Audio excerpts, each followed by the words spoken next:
আসসালামু আলাইকুম, কেমন আছেন সবাই? তো সকালের নাস্তায় এখানে নুডলস রান্না করেছিলাম। তারপরে আম্মুর ঠান্ডা লেগেছে, একটু কালো জিরা ভর্তা করেছিলাম, ২টা ডিম সিদ্ধ করেছি আর জুস ছিল। শীতের দিনে জুস এখনও এত শীত পড়ে নাই এজন্য। আর সকালে নাস্তা আজকে বানাই নাই, রাতের ভাত ছিল, তো আম্মু ভাত খাচ্ছে।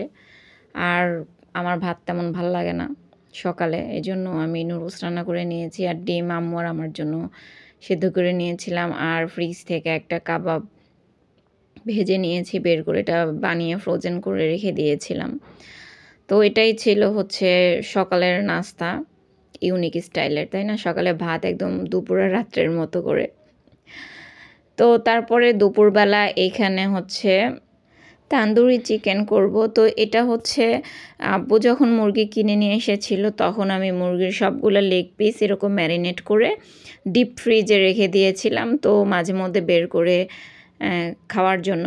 তো লাস্ট 2 পিস বেঁচে ছিল, তো দুপুরবেলা আর কোনো রান্নাবান্না কিছু করি নাই। এই লেগ পিসগুলাকে হচ্ছে ভেজে নিয়েছিলাম, সাথে একটা গ্রেভি তৈরি করেছিলাম আমি, যে মশলাটা ছিল। তো গ্রেভিটাই হচ্ছে বেশি মজা যদি মজা করে রান্না করা হয়। তো তারপরে যে দুপুরের খাবার পায়েস ছিল, পায়েসটা আগে রান্না করা। তারপরে হচ্ছে তান্দুরি চিকেন আর হচ্ছে যে সেই গ্রেভিটা, এটা মানে অসম্ভব লেভেলের মজা হয়েছিল। আর শসা ছিল না, একটু পেঁয়াজ কেটে নিয়েছি, 2টা কাঁচামরিচ আর লেবু। তো এটা হচ্ছে আমরা দুপুরে ভাত দিয়ে খেয়েছি, রুটি বা তন্দুর রুটি কোনো কিছুই না, দুপুরে ভাত দিয়ে খাওয়ার জন্যই বানিয়েছিলাম আমরা। অন্য কোনো তরকারি বা কিছু রান্না করি নাই দুপুরের জন্য ওই দিন, যেহেতু এটা দিয়েই খাবো আম্মু আর আমার জন্যই। তো আমি আম্মুকে ফার্স্টে তুলে দিয়ে আম্মুর একটু ভিডিও নিলাম খাওয়ার, তারপরে হচ্ছে আমার প্লেটের। এই যে আম্মু তো খাওয়া শুরু করে দিয়েছে।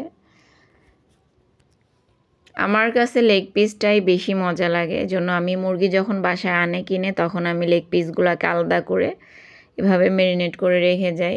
এবার গেস্ট আসলেও যদি কারো ওভেন থাকে ওভেনের ভিতরে দিয়ে খুব তাড়াতাড়ি হয়ে যায়, এবং গ্যাসের চুলাও খুব তাড়াতাড়ি হয়, যেহেতু ম্যারিনেটটা অনেক সময় ধরে করা হয় আর ফ্রিজে থাকে, বেশিক্ষণ রান্না করতেও টাইম লাগে না। তো এই যে আমার খাওয়া দাওয়া চলতেছে, মাংস ছিঁড়তে গিয়ে একটুখানি ছিঁড়ে চলে আসতে চাচ্ছে না। আর আজকে বিকালের চায়ের ছিল হচ্ছে কি সব সবুজ সবুজ, তাই না? দেখি এখানে কে বলতে পারে যে কি পাতা আছে এখানে, কেউ চিনেন কিনা বা কেউ খান কিনা এরকম লতা পাতা দিয়ে চা। তো রং চা খেয়েছি আজকে আমি আম্মুর সাথে, ভালোই লেগেছিল।